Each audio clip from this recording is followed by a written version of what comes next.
네, 반갑습니다. 평생자산관리연구소의 유평창 소장입니다. 한 달 동안의 경제 이슈와 자산관리에 대해서 알아보는 맛있는 경제 브런치 시간입니다. 최근 지난달 한 달 동안의 핫 이슈를 6가지로 한번 모아봤습니다. 한국은행이 기준금리를 2.5%로 동결했습니다. 오랫동안 지금 동결하고 있는데요. 일단 금리 인하는 기대를 좀 접는 게 좋을 것 같고요. 당분간은. 그렇다고 해서 물가 폭등하는 것도 아닙니다. 장기적으로 점차적으로 금리를 내리긴 하겠는데 당장에 내리는 건 아니다. 이렇게 보시면 될 것 같습니다.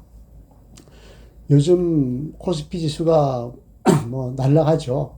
사실 AI와 반도체와 코스피 지수는 같은 뭐 등가물이라 봐도 무방한데요. 반도체 중심으로 수출이 지금 엄청나게 잘 되고 있지 않습니까? 그 혜택을 그대로 주가 지수가 받아내는 것으로 보시면 되겠습니다. 부동산 시장은 서울을 중심으로 해서 조금 올라가고 있는데요. 정부에서는 보유세를 올릴까 또는 다주택자들을 억제하는 정책을 지금 계속 확대하는 그런 분위기로 읽혀집니다. 환율은 여전히 불안하고 있습니다. 그리고 금융시장도 덩달아 불안한데요. 이것은 미국의 금리 방향성 그리고 무역 정책에 우리는 고스란히 밀어 경제이기 때문에 영향을 받는다라고 볼 수 있고요. 이렇게 하면 계속 원화가 약세, 즉 환율이 올라가는 1달러에 1,400원대 중반에서 1,500원을 넘어갈 수 있는 이러한 위험성이 있다고 보시면 되겠습니다.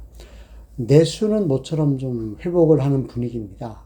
뭐 소비자 심리지수라든가 이런 것들 보면 작년에 또는 그 전에 비해서는 많이 좋아지고 있습니다. 다만 건설 투자는 여전히 지금 부진한 상태입니다.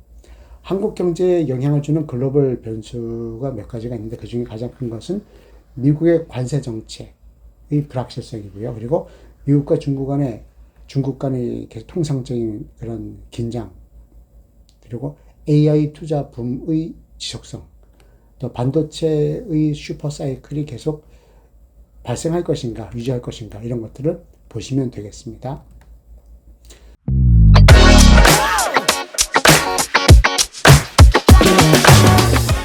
7대 경제지표를 한번 살펴보겠습니다.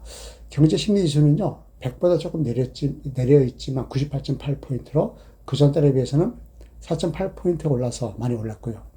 소비자심리지수는 뭐 100보다 상회하는 112.1을 보여주고 있습니다. 전산업 기업심리지수도 100보다 아래에 있지만 소폭 상승하는 모양새입니다. 최근 외환보유액은요, 조금 늘어서 1월 말 기준으로 봤을 때 4,259억 달러 정도를 가지고 있습니다. IMF라든가 국제 어떤 그런 투자 분석 기관에서는 우리나라의 외환 보유액의 적정 규모를 8천억에서 9천억 달러까지 보고 있는데 여전히 우리는 충분하지 않습니다. 설상가상으로 미국에 투자해야 될 그런 어떤 외환 보유고에서 나갈 돈이 2천억 달러, 그리고 기업체에서 또 달러 수요가 있을 수 있거든요. 당연히 미국에 투자를 해야 되기 때문에 이런 걸로 봤을 때는 당분간 원화 약세는 계속될 걸로 예상이 됩니다. 주가지수 보겠습니다. 제가 보고 있는 6대 지수 모두 캔들 차트 월봉으로 봤을 때 많이 올라간 그런 느낌입니다. 당연하죠. AI 붐을 타고 반도체라든가 등등 해서 역대급 어떤 성과를 내고 있지 않습니까? 코스피가요, 1월 말보다 2월 말이 캔들 차트로 봤을 때 19.52%가 올라갔습니다. 퍼센트입니다. 포인트가 아니라. 지금 6,000포인트 시대를 맞이했는데 그 배경에는 말씀드렸던 그런 반도체 중심으로 해서 역대급 그런 수출, 효자 종목이 있다라는 것이고요. 코스닥도 3.77%가 상승을 했고요. 미국은 좀 혼조세입니다. 다우존스가 0.67%가 올라갔고 나스닥은 3.38%가 내렸습니다. 상해종합지수는 1.09%가 올랐고요. 홍콩 항생은 2.76%가 내렸습니다. 금리 보겠습니다.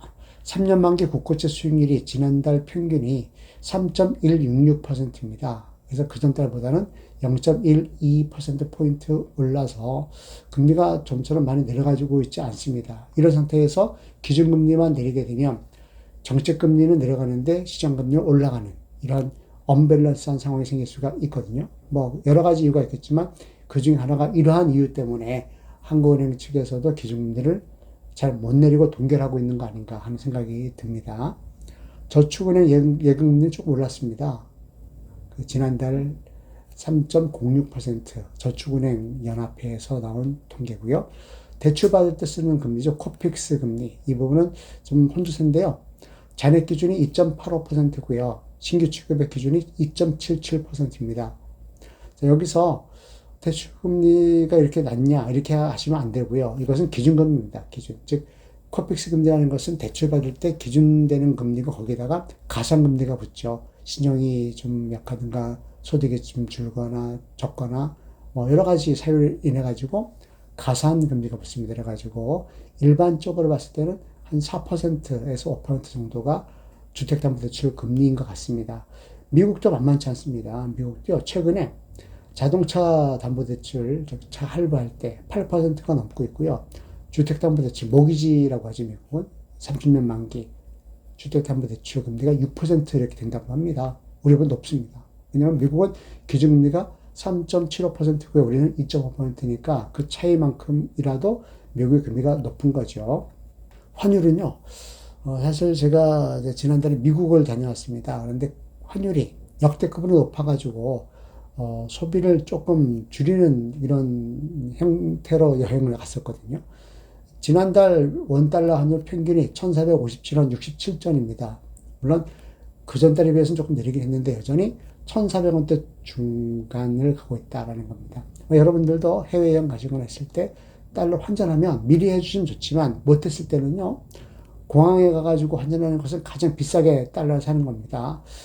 제가 지난달 중순에 출국했었는데 그때 인천 공항에 있는 은행에서 환전할 때는요, 달러를 살 때 1,509원이었습니다. 1달러에. 그런데 인터넷 인터넷 은행 있지 않습니까? 어느 은행에 얘기 안 하겠습니다만, 그 은행을 해보니까 1,447원 정도, 거의 많이 60원 정도 차이가 나서 깜짝 놀랐습니다.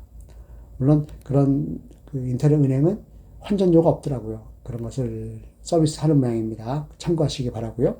통화량은요, M2 증가율이 소폭 내렸는데 지난달은 4.7%.